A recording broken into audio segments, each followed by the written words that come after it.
सर्वमंगल मांगल्ये शिवे सर्वार्थसाधिके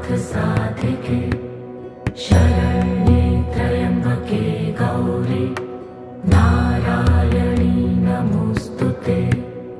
या देवी सर्वभूतेषु विष्णुमायेति शक्तिता नमस्तस्यै नमस्तस्यै नमस्तस्यै नमो नमः। या देवी सर्वभूतेषु चेतनेत्यभिधीयते नमस्तस्यै नमस्तस्यै नमस्तस्यै नमो नमः। या देवी सर्वभूतेषु बुद्धिरूपेण